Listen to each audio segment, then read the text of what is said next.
So our next speaker, our next guest, her name is Anna Șișianu, Human Resources Director at FusionWorks. She will guide us through the complex world of key metrics and analytics that help measure the effectiveness of onboarding programs. So Anna, we're delighted to have you with us today. And I'd say that without further ado, let's be honest, everyone is eagerly awaiting for your presentation. You're here, I can see you. Let's start. Sure. Great, I can hear you good. So thanks, Nika, for yours. presenting me. Yeah. Thanks a lot. Thanks, Nika, for presenting me. Thanks, Frida and HR Cafe for organizing such an interesting and productive summit. My name is Anna. I'm from Moldova. Hope at least someone here knows where it is. We've already had two fantastic presentations. Mine will be like another piece to complete this memorable puzzle called onboarding journey. To be honest, it was very effortless for me to choose the topic I will speak about, as I believe HR is all about numbers, and only numbers may objectively illustrate an organization. So, if you are ready, fasten your seatbelt and let's start. Just one moment. I see myself twice and no presentation, but it's just okay. Now it's better for me. Thanks. Here I try to list top 5 reasons why onboarding matters. I will not repeat what was already said, so we will speak only about reasons why onboarding really matters. A successful onboarding program helps new employees integrate into the company cultures. A successful onboarding program makes new employees understand their role within the organization. A successful onboarding program increases employee engagement, reduces turnover, and improves overall productivity. As mentioned earlier, HR is all about numbers. This is why we know and we use a huge number of different key metrics. Some of them are very easy to monitor. Some of them are really difficult to identify. But what is well known is that not every single key metric is useful for every HR stage. So today we will speak only about metrics that are representative for onboarding programs. I listed 10. You will help me understand if these are enough or if we need something else. First one is cost to hire.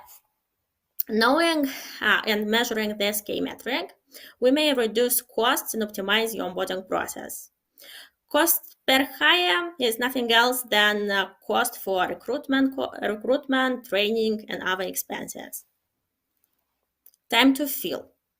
Knowing this key metric, we may speed up the hiring process and reduce the time it takes to onboard new employees.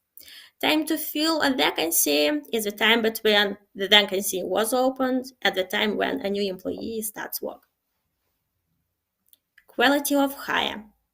This is about this may help improve your hiring and understand the success of your onboarding by analyzing job performance, engagement level, and the possibility of employers to be with you for a long period of time.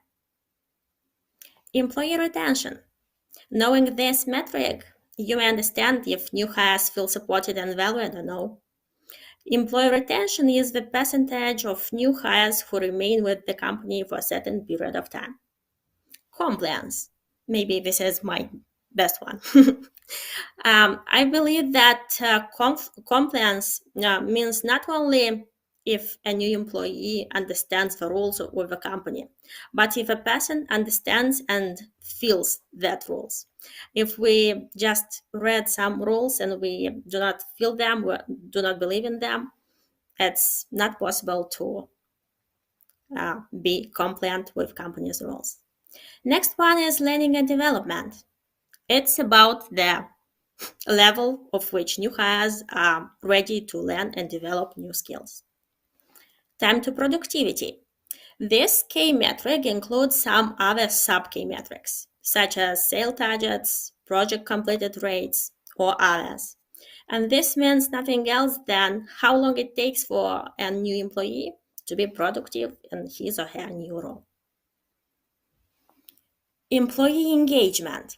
Knowing this key metric, we may understand if it's more likely to be productive and remain in our organization for a long period of time, or if the new hire will leave us very, very soon. Manager feedback. Managers are first-handed knowledge of performance and integration into the team of a new employee. This is why his or her feedback is really consistent. Cost of turnover.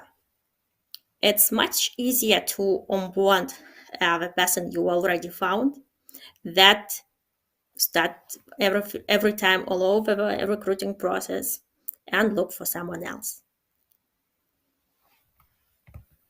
And some problems at all. I see myself twice and no slides. Okay. It's very nice to know numbers, but it's much nicer to understand how you can use these numbers and how you can calculate these numbers. Analyzing onboarding metrics help us make correct decisions. What is the importance and what decisions could be made by analyzing key metrics? Here, I try to list 6 best of them. Let's call them so. So, analyzing key metrics may help you understand and act into employee retention, increasing productivity of your team, building a strong employee engagement, job satisfaction and improved performance, and of course, one of the most important for everyone, optimizing costs. Next 2 slides in next 2 slides, I will describe some real examples, but till we will start this, I really want everyone who participate today in this great meeting to write in comments what are your favorite key metrics. What key metrics are you using daily or sometime some daily, weekly, or monthly? Please, I need just names of your top 3. You'll have just 10 seconds for this. I hope everyone who wants to write will do this. But only 10 seconds, as if someone do not want to write, not to get bored.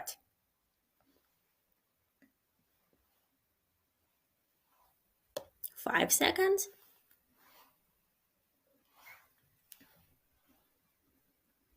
Okay, I listed 6, not 3, and I will want to describe these 6.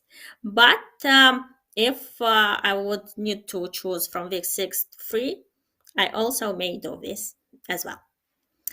Let's imagine that you have a key metric called time to productivity and you realize that it is high. This means a new hire needs a lot of months to start becoming productive. This means the company is paying his or her salary, but nothing is really done. This means a lot of stress along his team because some of his colleagues do not understand why it's so long for someone to understand what is going on. But to be honest, this is not a problem of that new employee. What we can do to lower this metric is to provide additional training and support for your new employees. Maybe the training you provide are not sufficient, and maybe they really need something else. Number 2 will be manager satisfaction metric, and this metric is low in our example. I will believe if you will be asking why it is important to analyze manager satisfaction and what manager satisfaction is doing with employees and their onboarding.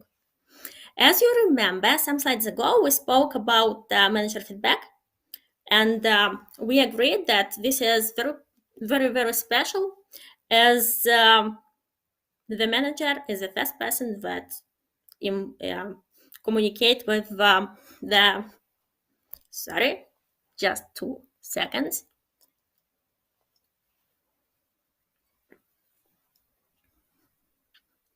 Let's imagine our manager had 6 different new hires, and his feedback was every time very, very bad. Of course, we may think that all these 6 hires are not suitable, are not good at all, and have no idea what they're doing. But it is low probability that 6 persons from very different background could share the same results. This is why it is okay to try to evaluate managers' satisfaction in friends with onboarding program. If this metric will be low, as in our example, we will understand that the problem was not with new hiring, but the problem was that the manager had not sufficient training for supporting these new employees. If we will help the manager understand how to teach his or her new employees, it will be a win-win solution, as the manager will finally have his team, his or her team. He or she will be proud of himself or herself as the team is productive due to his or her efforts and onboarding. And the new employees will also be super glad, as they will understand that someone is caring about them. Next one will be compliance metric, and this, in our case, will be low. This will mean that we need to understand and to review if all our programs, if all our documentation is available for everyone and is clear.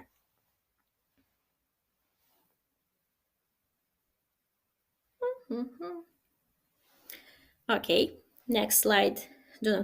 Okay, it's moving. Great. Next one will be learning and development metric. If this K metric is low, we need to reevaluate our training programs and find out if everything we try to train the new employees are comprehensive and it's easier for them to understand. Cost per hire metric is high. What could be done in this situation? From my perspective, we may analyze 2 different ways. First of one is to use technology to automate repetitive tasks, link interviews or screening resumes. The second one will be analyzing recruitment data and understanding at which step is the problem. The sixth one will be employee retention rate, and it will be low. Here we may need to understand what is the most important for employees, what from our activities may engage them, and what from our activities may be okay. From examples that could come to my mind now are 2: provide work-life balance and feedback, positive feedback. A lot of persons need to feel that their work is important and only we may help them.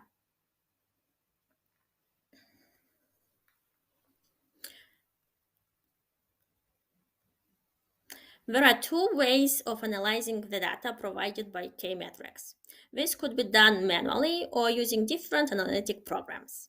Today we will be speaking only about manual analysis, as I have no mission to promote some tool. But in my presentation, we have 3 different tools that can be used, that can be experimented.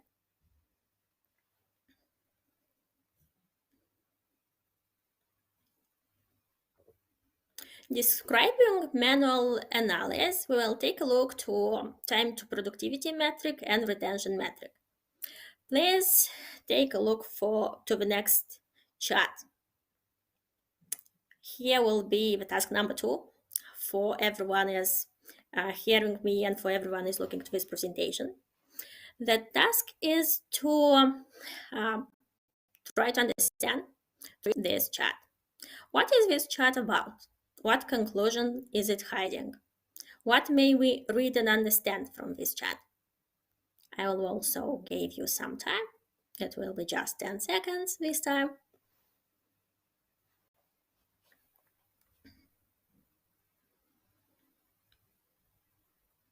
5 seconds more.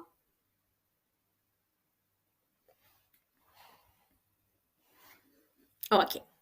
According to this chart, we may understand that in May, time to productivity was the fastest.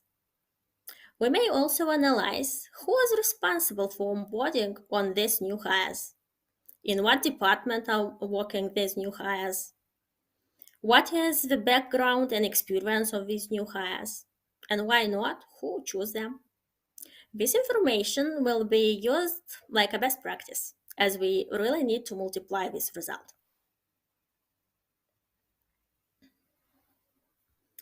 Please take a look to this illustration.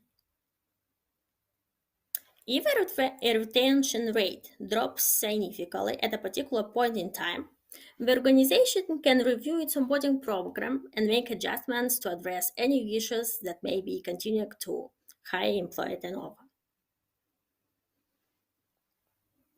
As my today's reality is about HR and IT, I decided to share with you 3 tips and hints of onboarding in IT. These may be easily adapted and used in any other field, as well as our first speaker already spoke about gamification. I will speak very few words about this. But next ones are feedback and technology. Let's start with technology. Feel free to use in your onboarding programs online tools for training. Feel free to use different portals for accessing information. This could be done with handbook, different codes of ethics, job responsibilities, and different processes described. Tools for learning a new language. I'm sure at least once in your lifetime, you try to learn a new language using, if not a game, then an online tool. Why not use this for onboarding as well? A new employee needs to understand where is his or her place in the organization. Why not to play with photos, for example, to have photos and to have names of departments. And the new hire in 1 or 2 months need to understand and to check if he or she remembers someone from his or her colleagues. Another interesting game will be a quiz or very small test, which will last up to 5 minutes. We may choose if we like to have information about our handbook, for example, or about job responsibilities, and play it like a quiz. Feedback. In our company, every new employee has at least 2 persons that every single week, for first 2 months, every single week, will ask different questions. Questions will be about feelings, questions will be about success, and questions surely will be about onboarding experience. How the team may help, how the team may provide some information that we thought was not necessary. This feedback received help both parts. New hiring is feeling safe and valued. Company better understands new needs and may adapt to its programs.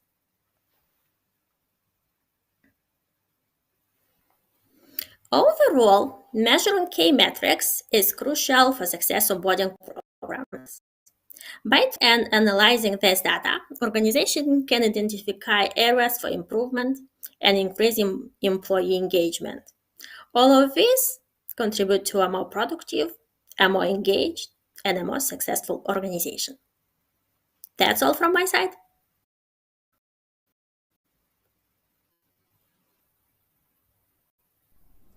Great, thank you so much. Can you hear me? Yes? Sure, yeah. Great. So we are having questions from the audience. So the first one is from Mia. What department, in your opinion, is responsible for cost calculations? The finance department or the human resources department? Both, surely both. Both. It's only the collaboration between, only the collaboration between HR and finance. Why HR? Because only we may understand the real importance, and only we may came with concrete decisions. Why is this or that needed? But only finance is responsible for the budget. Okay. Then the second one from Eugen. Do you determine time to fill based on expert assessment or time tracking? Does it take into account both the full period and the manager's workload in completing the task? Time to fill is about, not about this, or maybe you, John, or maybe I am not understanding the question. Time to fill is the time that is from, okay, today we decided we need one more person in our department, for example. And from today till the day that person starts works, this is the time to fill. It's not about tasks, it's not about manager. Okay. Then we've got one more question. Could you briefly describe the process of building your analytics system? A very interesting question. When any person wants to start something from zero, we need to understand what was done before us. This will be the first step. The second one is to understand the needs, because as I already said, there are a lot of key metrics, and I'm sure we do not have time to lose just to calculate something that is not important for us. The next step will be finding information about persons that will be involved in this process. And the next one is testing. We need to test something and to understand if it's work or not. If not, we'll need to try something better. Okay, thank you very much. Thank you very much for being today with us. And by the way, there are people from Moldova watching from the very beginning. They wrote a message in the chat. So it's all about being multinational, and thank you for putting your impact today in the Global HR Summit and our great work. So thank you very much, and hope we will see each other soon on the next summit.